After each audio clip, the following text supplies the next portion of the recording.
Okay, cool. Well, welcome everybody. I'm really glad you could all join us. I'm Jennifer Bailey with Reclaim Marketing, and I wanted to invite you to our empathy mapping session today, and I'll explain what that is. But first, I wanted to give you all an opportunity to introduce yourselves for everybody else. Ellen, would you start? Sure. I'm Ellen Mitchell. I've been a full-time licensed realtor since 1998 in South Florida. I serve Fort Lauderdale to Miami Beach, and my niche is probate guardianship and elder law. Also senior relocation. Thank you, Ellen. Go ahead, David. Good morning, David Klumhouse. I've been licensed full time since '95. I'm here in the Antelope Valley of Southern California, not far from Bill, and I guess that's it. Cool, awesome. And I saw that Kevin joined us, but Bill, go ahead and introduce yourself if you don't mind. Sure, I'm Bill Gross. I'm a real estate broker in Los Angeles, California. I've been in real estate since 1986, but focused in probate and legal real estate for the last 3 years, and kind of expanding a little platform outside of even Los Angeles. So adding a team member in Georgia this month and looking to expand past that. Awesome. Kevin, are you on audio with us today? If you are, just pipe in and introduce yourself. Nobody here will mind. So I am recording, like I said, and I'm going to be sharing this with others who need it. And today we're going to be talking about empathy mapping. So I wanted to give you some reference about what that was before we get started. We're going to respect everybody's time today, keep this to an hour. So before we start with empathy mapping, we actually have to choose what's called a persona. And a persona, as most of you probably already know, is a picture of an avatar of, Kevin says hi from the chat. It's an avatar of basically the customer that we work with. Now, for probate specifically, we work with different people. We work with all kinds of people, right? So we can't necessarily group everybody into one persona, into one person type. So what we're going to do for today's purposes is we're going to choose one, and we're going to identify a person that we've probably worked with before, and then we're going to give her, we're going to do empathy mapping for her specifically. So any questions before I get started with that? Say a person, do you mean an individual or do you mean a type of client? I mean, well, it's both. So, and you'll see here, you know, I've chosen a persona for us because I didn't want to lose any time. But when you do personas, you also kind of give them a name. Give them a name and a personality and all that stuff. So this is not a real person. Okay, I have not identified a real person, but you'll see what I'm talking about. So basically, I'm going to choose. And this is just an example kind of what a persona would be. This is baby boomer woman, some stats about her. But we are letting Chip in. Hey, Chip, we're just getting started. So we were just talking about personas, and I'm giving you some examples of what personas are first. And this is a boomer, just kind of a picture of like who she is, what her name is, where she lives, what kind of personality she has, what kinds of things she might, or what kind of activities she might be a part of. You can see on this persona, it has her motivations and goals and her frustrations. So this persona is the one that I crafted for our purposes here today. It's not exact. It's not going to be exact. And you can even give Brenda an age range if you wanted to. But for this purpose today, we're going to use Boomer Brenda. And this is kind of who she is, what she believes, right? She's retired, but she has children and grandchildren. She keeps busy with lots of different things. She's a very busy woman. She's also a very skeptical woman. She's maybe had some bad experiences with real estate agents before. But ultimately, her goal is to enjoy her life. She's worked really hard her whole life. Now she just wants to enjoy it. And she does have some things that she has anxiety about, like the rest of us do. She has emotional anxiety because her mom just died, that kind of thing. So, and she does have kind of a feeling of angst about her. If you guys aren't talking, if you wouldn't mind, please mute yourselves. So just so that we can keep moving forward, I'd like to gauge how accurate you think this person is. Have any of you worked with someone like Brenda before? Bill has? Ellen? David? Yep. Okay, great. So we're going to keep going with Brenda then. That's great. So what is empathy mapping? Okay, basically it is a way of uncovering what someone is seeing, hearing, feeling around them. Okay, this is just basically a way of identifying exactly what drives their behaviors and what drives their purchasing decisions. And if we can understand this about Brenda, then it can guide us to more meaningful decisions for them. It can guide us into how to talk to her or even how to market to her. So this is kind of an example of what empathy map is. Brenda would be in the middle instead of Jamie. And then what we're gonna be doing together right here and now is mapping out what Brenda is saying, thinking, doing, feeling, all of those things. And this obviously is an example of buying a television, so much different. And I will share these slides with you guys as well. Any questions yet? Okay. All right, so let's really briefly cover the three brains. Okay, this is the triune brain. Go ahead, Bill. So just to go back to understand, the purpose of the empathy mapping is to, I may have missed that at the beginning or wasn't. So it's to help us to understand the way that they make their purchasing decisions. So that we can, what, in terms of how to design our marketing or how to design our copy, or that's the focus of this, is how to kind of expect them to react so we can get in the way at the right spot, at the right time. Yeah, and I think it's all of the above, Bill.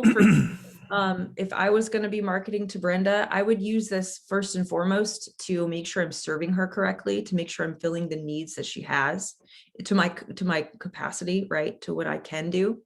And then from there, I would also use it to decide what kind of marketing language I should be using.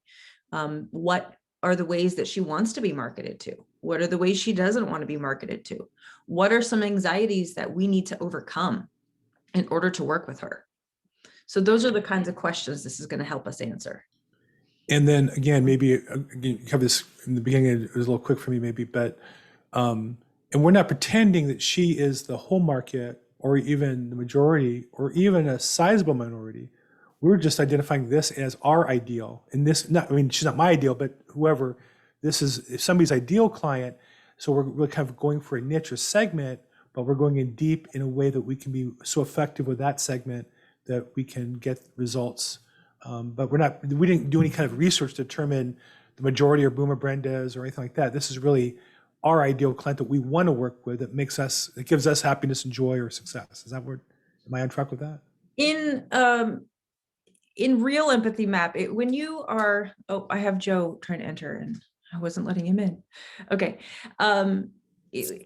If we were doing this for a specific purpose, like let's say that you're building a new website. Okay. That comes to mind for me because that's one of the things I do for a living. Let's say that's what your purpose is today. You're building a new website. So you say, okay, I need to know what to put on that website, how to design that website so that I'm serving Brenda and I'm talking to her correctly. So in that case, yes, we would say Brenda is, in this case, Brenda, let's say she's your ideal client. And in an empathy mapping activity, you usually do define a purpose like that. And you do define who your markets are. You might have several. And most people do have at least two personas. And so in that case, you would want to do this activity for all of your personas. So does that help answer your question? I think so. Thanks. Okay.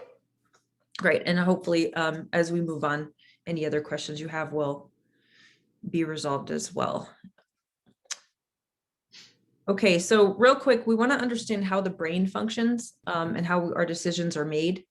And if any of you have heard me talk about this before, one of the most important things to understand is that we make decisions subconsciously. 95% or more of our decisions every day, I'm picking up a glass of water, taking a sip, totally subconscious. I didn't even have to think about that, right?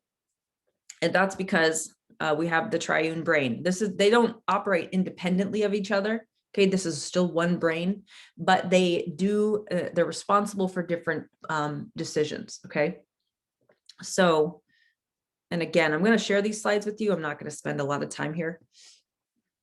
The most basic part of our brain is responsible for our instincts and urges. It's the fight or flight. It's where most of our decisions happen, and they're very, very, very quick decisions. So we'll see something and we'll make a decision about it immediately. We will even size it up in our minds and judge it. Our emotional brain is responsible more for, that's the feeling brain, that's what it's referred to. So anything that stimulates our emotions our decisions are gonna be happening in that part of the brain. And then third, the neocortex is where logical decisions are made. Most people think that we can help people make a logical decision, but in reality, we can't really help people make logical decisions because you have to actually activate that part of your brain on purpose in order to make a logical decision. So this part of the brain is being activated right now as we go into empathy mapping, because we all have to kind of dive in and figure out this equation together. Okay, so in other words, needs and emotions are going to control a lot of our decision making. All right. Okay, so in empathy mapping, the 6 core areas we're going to start with are seeing, thinking, hearing, feeling, saying, and doing. So I would like a volunteer. Would somebody like to tell me a brief story about Brenda and her journey into probate? You can make it up, or you can talk about a real story that you've had. Go ahead, Bill. You put me back on the slide with the details. I can add some details, but I mean, I've come across something like her in that she had a brother. There's 2 other siblings. She's one of 2 others, and the brother was kind of estranged, and he owned a house, and he passed. He wasn't so organized. She's very detailed. She's because she's retired. She has her ducks lined up and everything in order, but his situation is a bit of a mess physically as well as financially.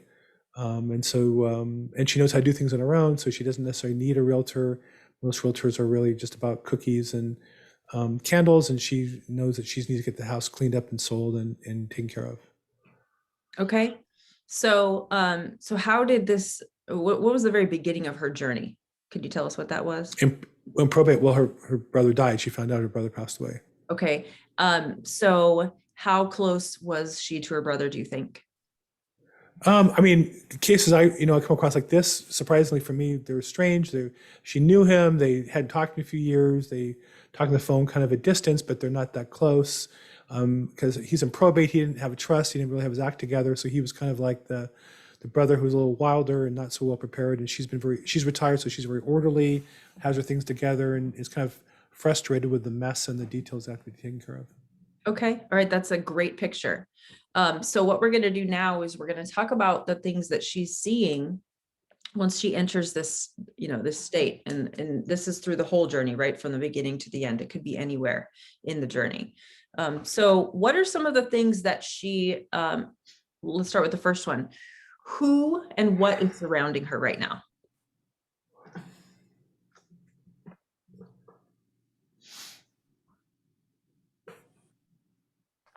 Does she have family members around her?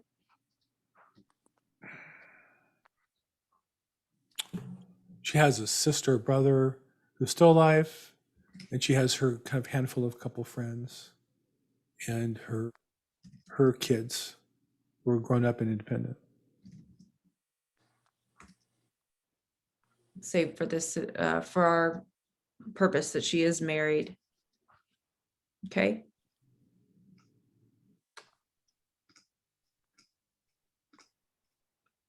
Is there anything else? And I've put an example in here. that one of the common things that we use to market to her is letters and postcards and things that people are sending her a lot of.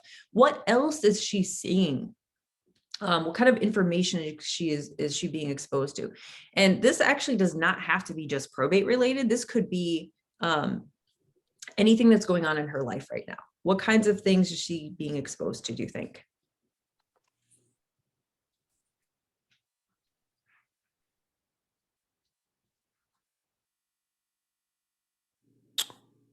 I would imagine phone calls. One of my friends that's going through probate right now says he's inundated with phone calls,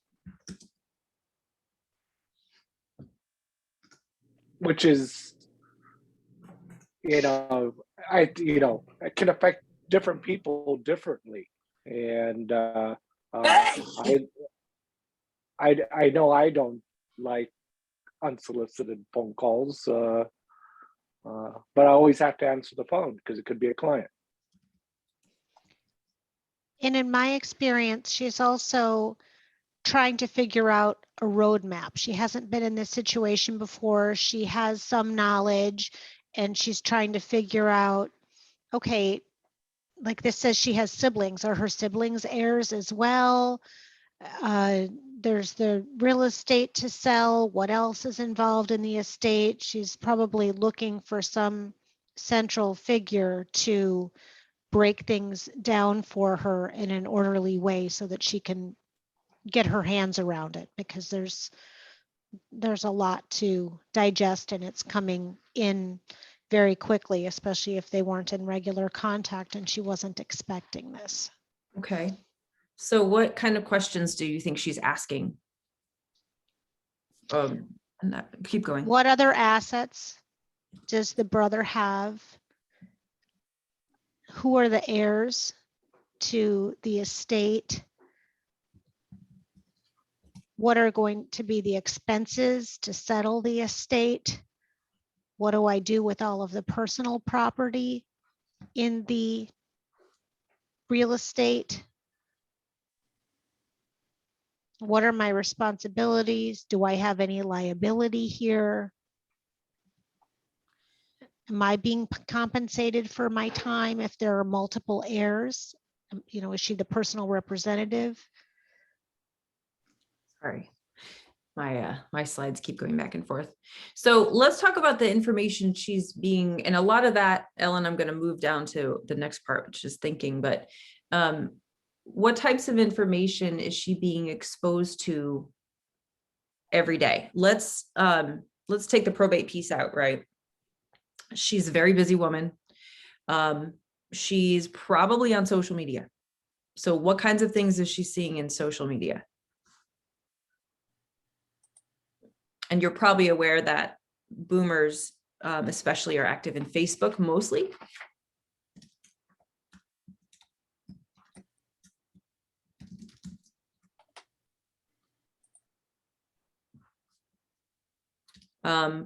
Political situations. I'm sure she watches the news. What else do you think she's exposed to? Do you think she listens to the radio, or what about podcasts? What about specific kinds of news? Well, it sounds like a lot of the news that's out there has to deal with uncertainty. And she sounds like she's the type of person that likes to deal more with, on the certainty side. That's a really good insight. Also, the housing market is very much in the media in terms of the high prices of real estate. The housing market is very much in the news. The strength of the housing market. Mm-hmm.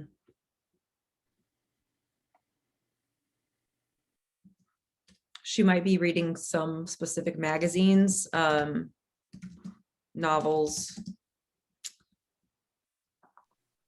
It's a church or a synagogue that she's a member of and getting, input from there as well. Mm-hmm. Volunteerism. Okay. Good. So, so let's go on to the thinking piece of this, if my slides will stop moving. Okay, so what kinds of things, we'll start with probate. What kinds of things is she thinking about that's important to her? What's the most important thing to her in this situation? Is it honoring her brother in this case? I think it's getting it over as quickly as possible. And what does that look like? Does that look like is because I know this, I understand different states can go, different timelines, and here in LA County of California, it can go a very long time. How about, how is this actually going to affect my life?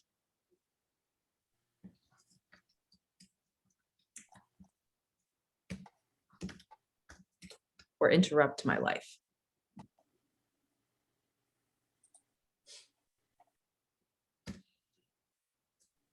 I also find that personality is what I'm thinking of.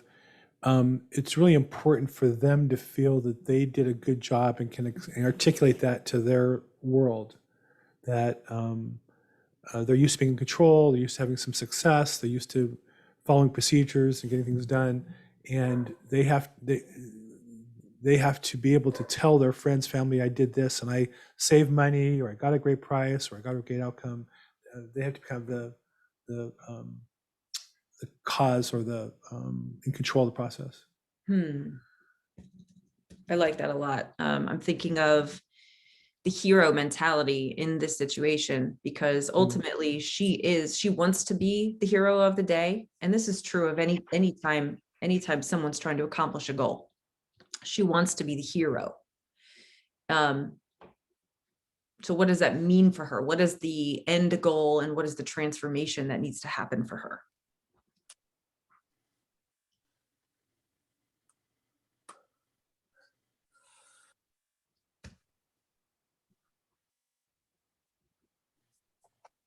All right, let's look at the flip side. What kind of things are gonna keep her up at night?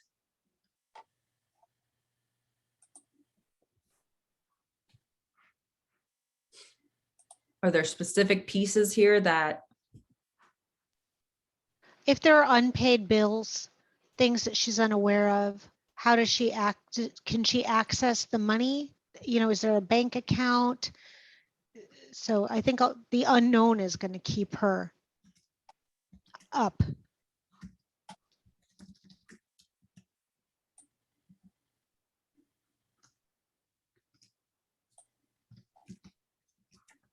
Potential conflict with family members. If she's a sibling,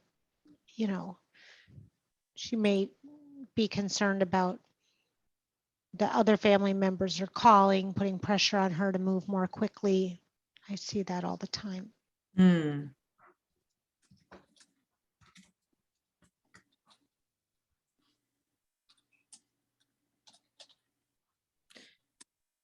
Okay, the pressure piece is a good one. I'm going to put that in the next one, which is hearing.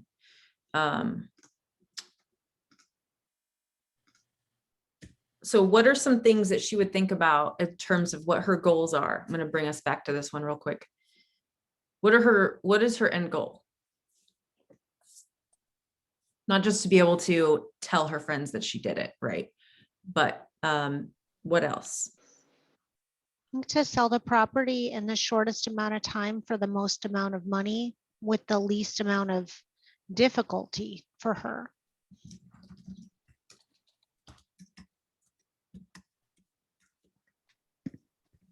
Do you think that she actually maybe has a financial goal in mind? A number in her head? Do you ever find that?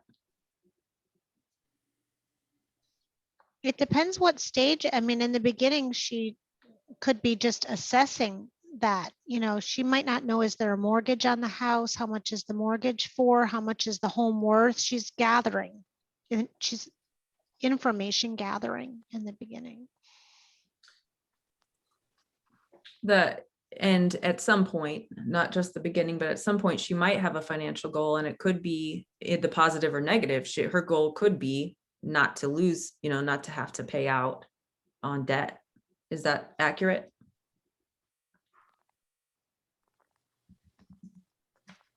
I mean, she wouldn't, as a sister, she wouldn't be responsible for her brother's debts. So she would, especially depending on how many people are inheriting the property, she probably is gonna, I mean, someone's always gonna want to get as much as they can so that their percentage or the whole is the most possible. Maybe she'll be able to set up a college fund for her grandchildren, or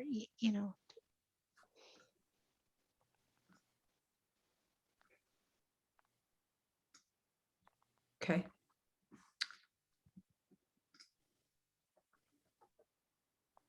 Are there any other emotional goals for her?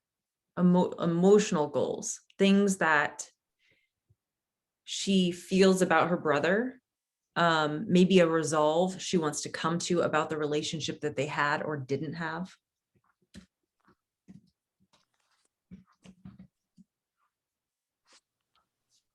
I mean, I see people resenting the fact that they were put in a position of having to deal with this, especially if the other person was very disorganized and didn't have things together. In Florida, you could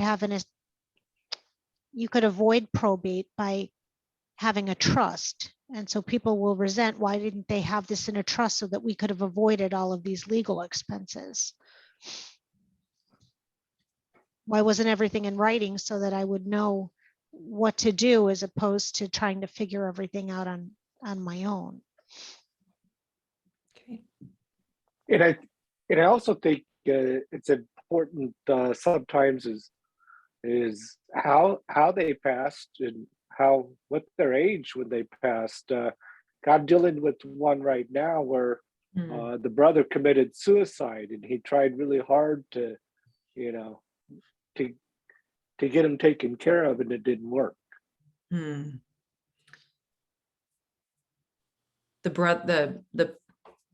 individual. The brother his brother committed suicide, and he was trying to help him, and he just doesn't, he didn't understand. So I think, probably a lot of people will go through that, depending if it was expected or unexpected. So the more unexpected it is, there's probably that level of shock that they're dealing with. Or what could I have done better type of thing. Right. And there's 9 phases that someone goes through when someone that they love or were close to. I don't know how this impacts someone who, like this situation where she didn't really know the brother too well, or they weren't close, but if they're close to them, there's actually 9 phases you go through when someone dies. The first phase, I think, is hearing. So you hear about the death, and then you have to see people you love. And there's 9 of these to get through the grieving process. So one of the things I think is important to realize here is that Brenda, or whoever it is going through some of these as well. Depending on, again, the unique situation. Okay, so, and Ellen, remind me of, if you remember what you said before. I told you I was going to add it to this one. I'm thinking. Okay, let me know if you remember. So this has to do with literally the things that she is hearing and being influenced by. And this also goes back to seeing, right? We wrote some of those down there.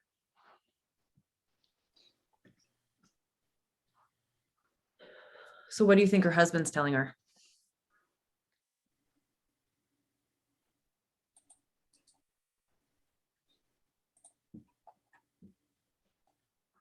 Well, what I've had is experiences where, whether it's a husband, family member, friends, they will basically tell them the way it's supposed to be going. They're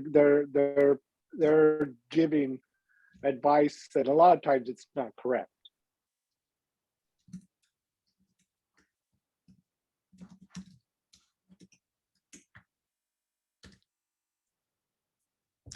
Is there anybody, maybe her husband's the one actually encouraging her?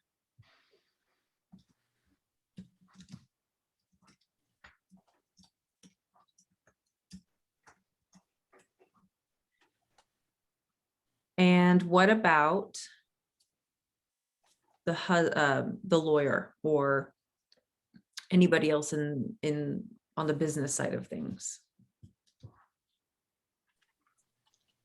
I mean, in my experience, the probate, guardianship, and elder law attorneys that I work with are very solution oriented. So they're going to give them, they're going to say, we need to get a death certificate. We need to get this. They're going to be very task driven. And for somebody who's a retired school teacher, that should actually provide comfort that they're getting some kind of a roadmap as to what they need to do. And the majority of my business comes from probate, elder law, and guardianship attorneys. So they're going to be also recommending if they need an accountant, whatever they need, the probate attorney is going to be directing a lot of those referrals and a lot of those tasks to the heir. Mm-hmm. Okay. Excellent. So sorry about my slides. So let's talk about who actually influences her decision making. Are there people in her life that she will listen to? Like if you're sick and you go to the doctor, you will trust the doctor first. Is there someone like that for her?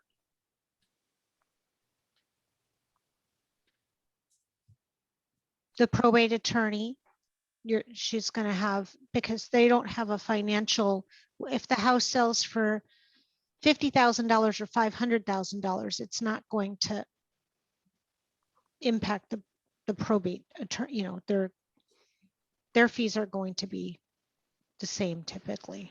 So If she has professional help from one of you, is she going to trust you? Usually they have a lot of confidence in me because I'm referred often by the probate, guardianship, or elder law attorney that they trust. So it's like implied, and they'll tell me that, oh, we chose you because Elliot has a lot of confidence in you, and we trust Elliot, or whoever the attorney is. Okay. Is that true for everybody else here? Referrals bring more trust. I would assume that's true. Absolutely. Actually, the ones I'm working with now came from referrals, not me marketing to probate. And I would imagine, that a lot of attorneys already have a list of people that they would want to refer. And so I think, if I wasn't referred, that would definitely make it a bigger challenge to be heard, or to get some type of response. Okay.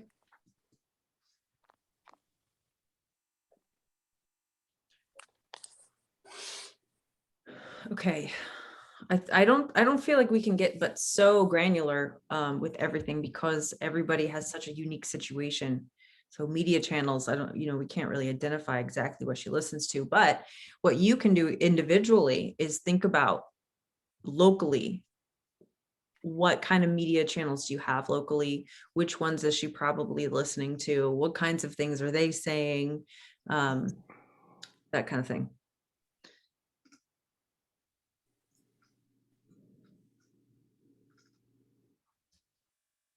So I have a question.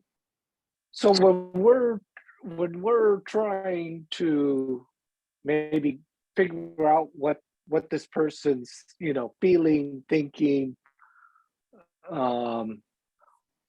is anybody looking them up on social media first to get like maybe some type of insight? I do. I look them up on LinkedIn and Google and Facebook and Instagram.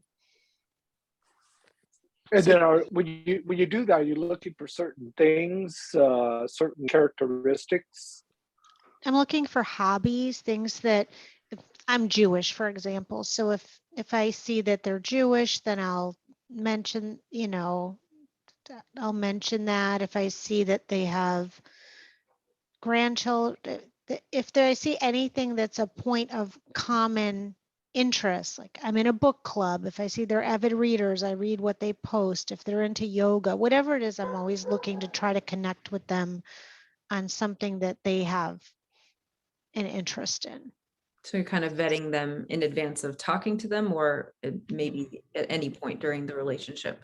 Well, in advance, if I can, I'm always going to Google them. Oh, I like that. That's good. Relationships are more important than anything else. So what is she feeling at this time? She's worked really hard her whole life, like we've said, and now she's being put in this situation. So we've talked about that maybe she's a little bit frustrated, maybe a little bit resentful. Is she frustrated that also she's getting advertised to? Yeah. Yeah, she doesn't like getting cold calls and email and mail. It seems to really bother them. How does it make her feel? Like it Out of control. And then they get the occasional phone call that makes it sound like they're missing something or they're doing something right. I think it's really important, my experience with especially this type, is to set them up with expectations. You're going to get overwhelmed with phone calls. You're going to say all kinds of crazy things. The reason why your attorney referred me is blah, blah, blah. But I always feel like they want to be in control. And this is a process where you're almost for sure out of control. So I try to set up expectations and try to stay within those lines. That's a really, really good insight. Actually, I like that a lot. So by coming, as you as the guide, them as the hero, you're coming to them, and basically what you're doing for them is you're giving them the tools they need to stay in control. Would you say that's accurate? Trying to, that's the goal. Under hearing as well, they're being bombarded with investors saying, hey, sell your house. Like I just got a listing literally signed yesterday, and they're like, well, we got a cash offer with no commission. It was like $75,000 under market on a $350,000 house. So the commission wouldn't near approach. I mean, she's going to make so much more because she's selling it with a realtor, but they're getting bombarded with investor offers like save money, don't pay commission, save money, don't pay commission. And they're getting that in mail form, in phone calls. So, And I think she's probably afraid of being taken advantage of, because frankly, there are people out there who will take advantage of her. well, and she also doesn't know if she's making a mistake by listing with a realtor, if she could sell and save the commission, but really she's netting, she would have netted considerably less. So she's got to kind of work through all of these competing voices and information.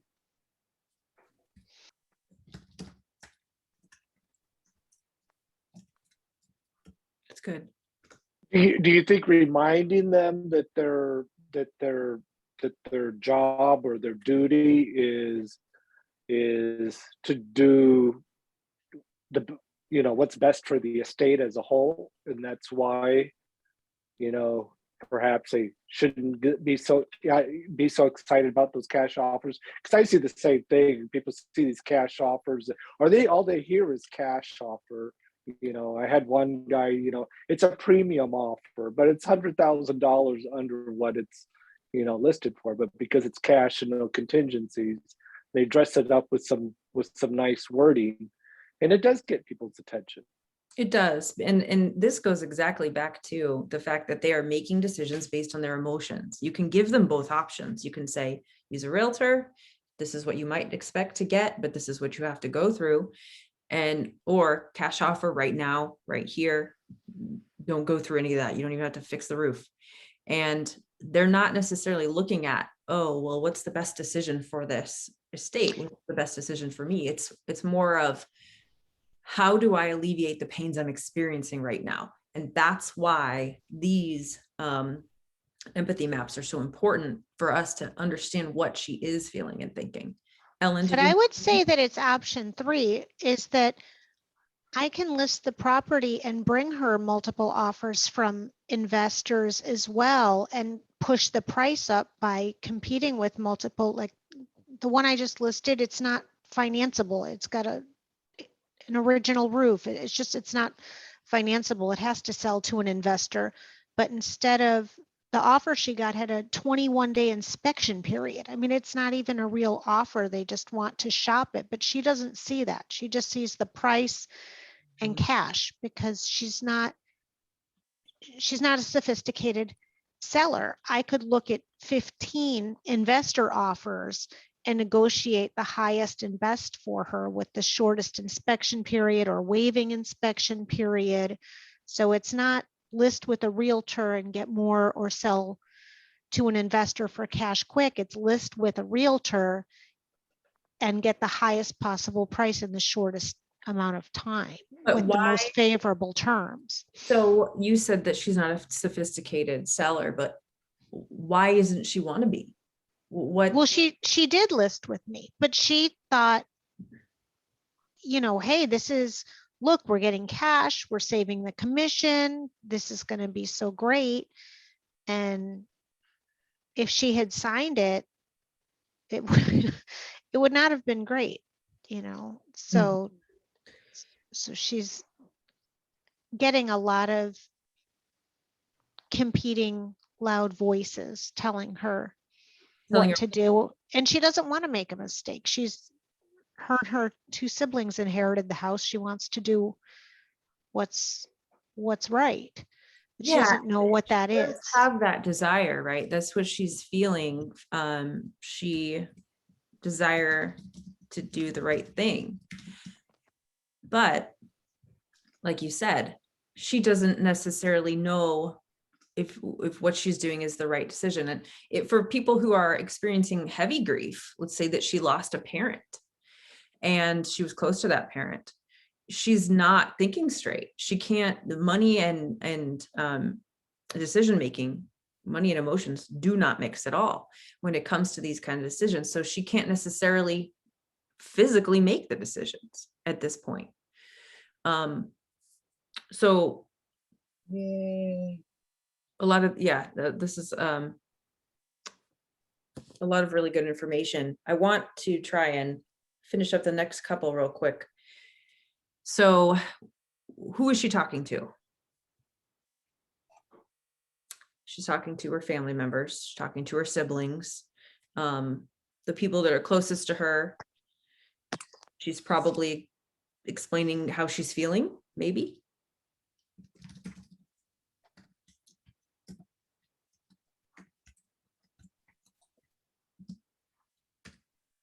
But maybe not to her siblings.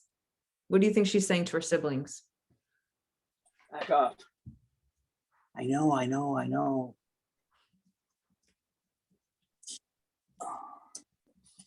What else? This is good.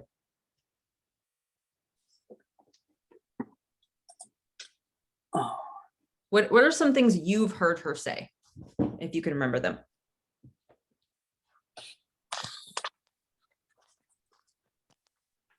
I'm trying to save money for the estate. I'm doing the best job that I can. This is very overwhelming.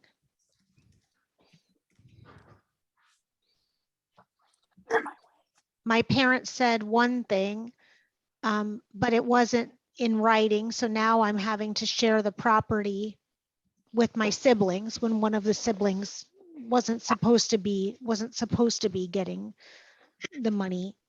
I got a call today. Probate? It Go was on from, mute if you can, guys. asked about probate in North Carolina. But the thing is they found me. They found either my YouTube or my website, and they called me. So I was excited, even though it wasn't here. It's getting seen now. Yeah. So I gave her some good information and told her that she was asking about the title and the deed. It was her sister passed away, and the title had her and her sister on it. And I said, "Is it just you and your sister?" What happened?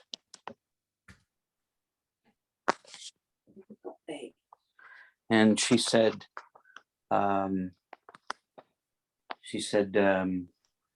yeah, it was just me and my sister. I said, was their title set up where your sister's family would get what they call remaindership?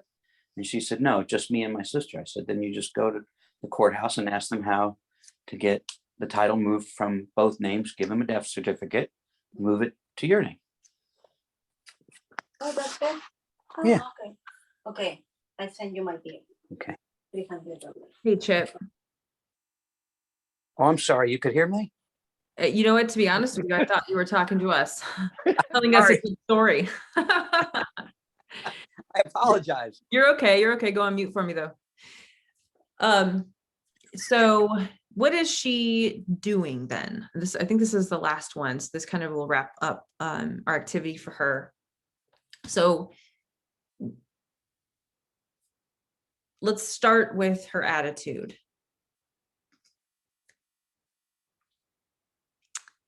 How is she acting about the whole thing? Is she being gracious, or is she being mad, or is she being,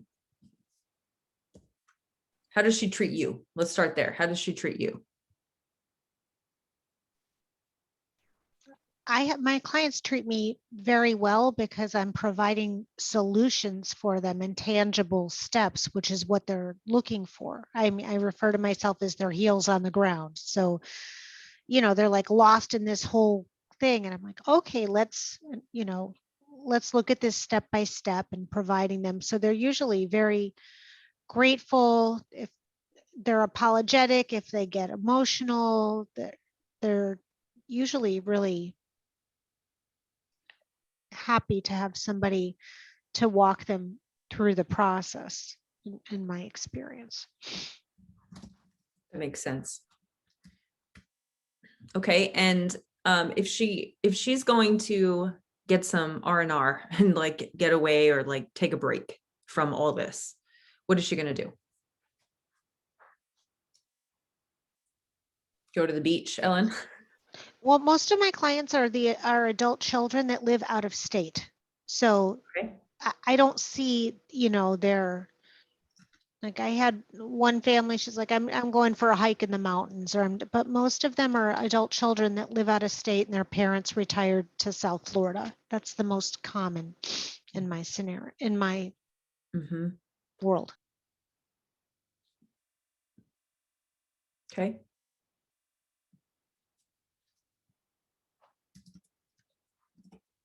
Do you ever have a hard time getting a hold of them?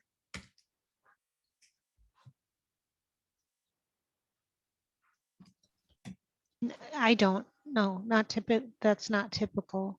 Okay, so they're not avoiding. Good. But I actually do have one. It's not a probate. It's part of a trust, but a lot of avoidance, putting it off, keep putting it off, till now they're in foreclosure, and they're still putting it off.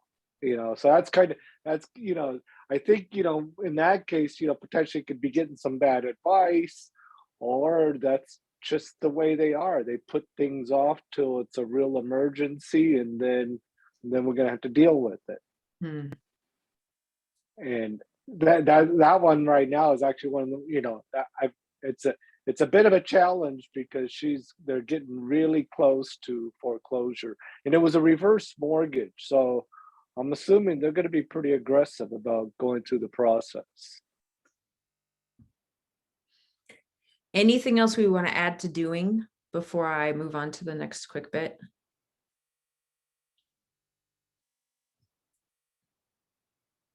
Okay.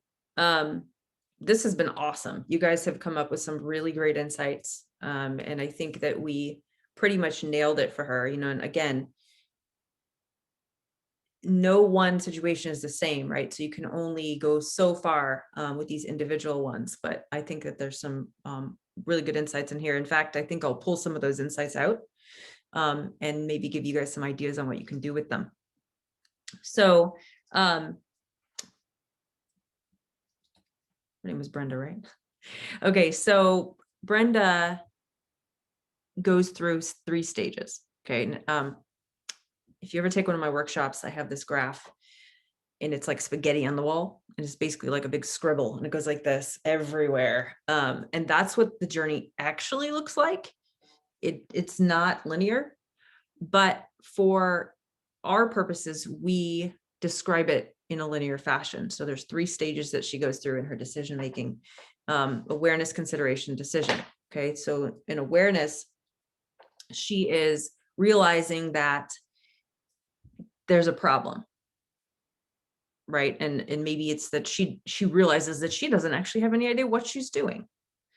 And so this is where we would take all the information we just gathered and we would kind of organize it in this way. We would say, here's the things she's feeling, doing, thinking, seeing in awareness, right? And we would say, okay, this might be 1 to 3 years long of awareness. I don't actually know. I just put that number in there. Does anybody know how long this phase might be?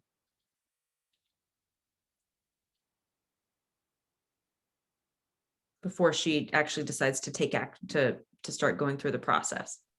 Well, the house is going to be costing the estate money. They've got taxes, insurance, maintenance, repairs. So there's not, I mean, usually after they remove the personal property that they want, there's going to be some sense of not wanting to continue to pay the expenses of the property if it's vacant.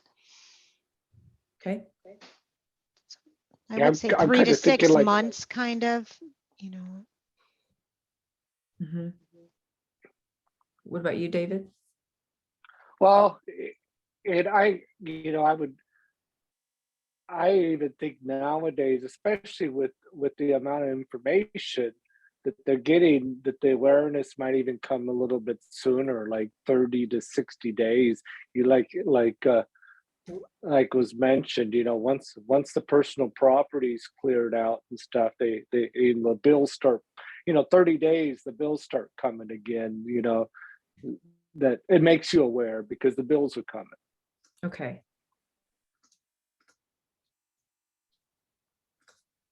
Makes sense. I think a lot of it depends on their emotional ability. I've got one right now where he's at like a year that his mother passed away. He's got it moved out of the trust into his name, but yet, and he's told me I'm the guy, I've been there a couple times, but here we are, he's paid $25,000 in expenses and he still hasn't sold it, still hasn't said, yes, let's sell it now. So I think emotionally, he just hasn't reached that point to be ready to sell, and everybody's different. So some people are going to be, let's get it done, and other people will procrastinate because it's not something they really want to deal with emotionally. So that's good. That's really good, Chip. And I think that takes us right back to the consideration stage. So the next part of this is that she is figuring out that, okay, I don't want to keep paying on these bills. So now she's looking at what her actual options are. So she wants to figure out, what does that roadmap actually look like, right? And specifically for us, it would be, am I going to sell the house? Am I going to keep the house? Am I going to, sell to an investor, or am I going to list it, or all these different things? And then we could say the consideration stage could take what? What do you think?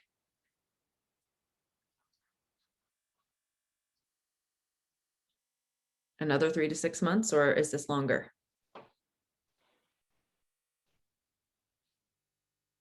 I mean, I see people listing the properties in 3 to 6 months to, that, but that's just that's in my market, and that's, I mean, sometimes it could be a lot longer and sometimes it could be a lot shorter, but that's, I would say, the average from the time of death in my market would be 90 to 180 days, and it's on the market, if not sooner. Okay, and that makes sense. And I'm losing my slides. It's true. I mean, everyone's market's going to be so different, and every specific situation is going to be different. So we can't say exactly, but this helps us to think through what the buyer's journey actually is, because a lot of people think that once you start putting marketing materials out in the world, that you can start to get instant results, but that's not the case, especially for what you all do. So in decision, this is when she's like, okay, I want to sell the house, I want to list it, and now she's deciding, okay, how am I going to do that, or who am I going to use? So that's what that is. And so in each of these sections, we're not going to do this right now, I'm actually going to wrap up here in a sec, but in each of these sections, awareness, consideration, decision, she's asking unique questions, and she's going through that journey in her mind. So now that we can kind of understand what her emotional journey looks like, what she's hearing and seeing and all these things, then we can also identify some of the ways that we can reach her during that journey. So you guys have been amazing. Thank you so much for participating. I'm going to make sure you get these slides, and any additional insights that I can send you, I will. Do you have any final comments or questions?